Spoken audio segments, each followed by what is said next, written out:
যোগ দিয়ে জি 24 ঘন্টায় বিস্ফোরক বক্তব্য প্রতীকুর রহমানের। বিমান বসুর সঙ্গে ফোনে কথা লিক হলো কিভাবে? সিপিএম রাজ্য সম্পাদককে গাদ্দার তো প্রতীকুরের। সিপিএম এ গাদ্দার আছে সবাই জানে, কেউ ব্যবস্থা নিচ্ছে না।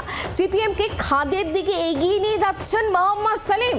ডেপুটি এডিটর পিউ রায়কে দেওয়া এক্সক্লুসিভ সাক্ষাৎকারে সদ্য জোড়াফুল যোগ দেওয়া নেতার এই বক্তব্যই সামনে এসছে।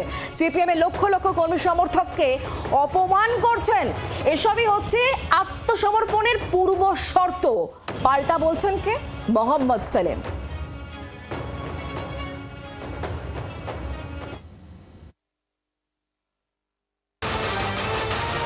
চ্যাটকে লিক করলো, কোনো উত্তর নেই।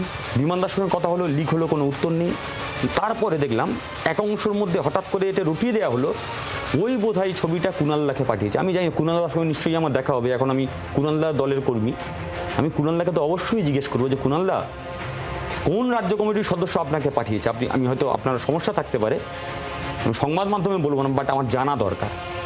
কমিউনিস্ট পার্টিতে যারা এই গাদ্দারের কাজ করে, আগে বিপ্লবী দলের গাদ্দার হলে তাদের শাস্তি হতো মৃত্যুদণ্ড, আর এখন কমিউনিস্ট পার্টিতে গাদ্দার আছে, সবাই দেখছে গাদ্দার আছে, কেউ কোনো ব্যবস্থা নিচ্ছে না। আমি তো বলেছিলাম ফোন নিন, সবার ফোন নিন, রাজ্য কমিটি মিটিং ছিল, সবার ফোন নিন, ফরেন্সিক টেস্ট করুন, দুধ কা দুধ পানিকে পানি হয়ে যাবে।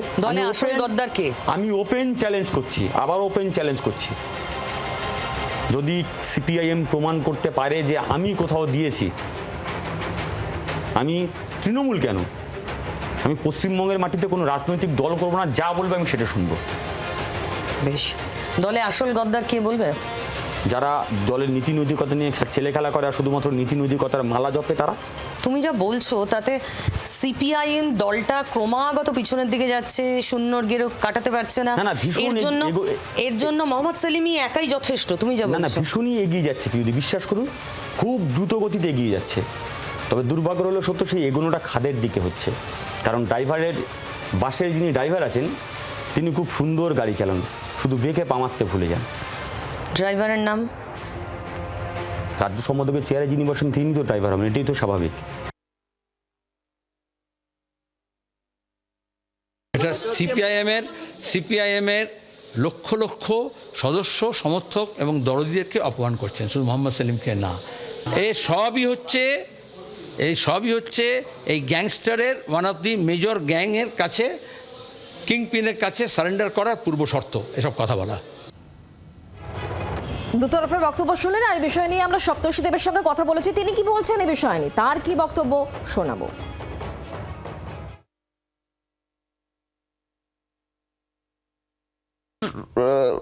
এসএফআই করেছে, প্রতিকূলের স্ট্রাগলস রয়েছে, তৃণমূলের সাথে মার খেয়েছে, সব করেছে, কিন্তু it's just one less, 10 more will come।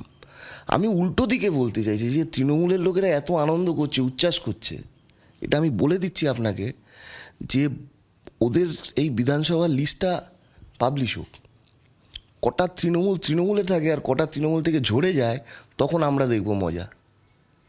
Candidate list থেকে যখন বাদ যাবে না টকাটক, সেই টকাটক কোথায় গিয়ে উঠবে, কোন গাছে রাম কোন গাছে গিয়ে ফলবে, তখন আমরা দেখব। কি টকাটক মানে বলছেন? আবার টকাটক মানে হচ্ছে যে ক্যান্ডিডেট হব বলে রেখেছে, বা ক্যান্ডিডেট হয়ে আছি বলে রেখেছে, টকাটক। মমতা বন্দ্যোপাধ্যায় লিস্ট পড়লো, টকাটক নাম বাদ। এবার সেই টকাটক যেই নাম বাদ চলে গেল, সেই টকাটক যে কোথায় গিয়ে উঠবে, তখন কি হাতে তৃণমূল কংগ্রেসের পতাকা থাকবে, না পদ্মফুলের পতাকা থাকবে? সিপিআইএমের পতাকা সিপিআইএম ঠিক করবে সেই অঞ্চলে থাকবে কি থাকবে না, একেবারে হয়নি কখনো, তার উদাহরণ নেই, হয়েছে।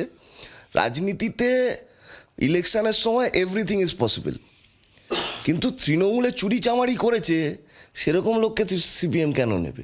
এরকম ফোন আসছে, মানে আপনারাও তৃণমূল থেকে ভাঙিয়ে আনবেন, আপনাদের কাছে আসবে? কারণ শূন্যের তকমা তো এখনো মোছেনি। তৃণমূল থেকে ভাঙানোর প্রয়োজন আমাদের লাগবে না, তৃণমূল ভাঙবেই। ওই বললাম টকাটক, যেই নাম ঘোষণা হবে টকাটক। মমতার লিস্টে নাম নেই মানে কার লিস্টে তার নাম উঠবে, সেই জন্য কিরম দৌড়াদৌড়ি শুরু হয় দেখবেন। বাংলার আওয়াজ, বাঙালির আবেগ, জি 24 ঘন্টা।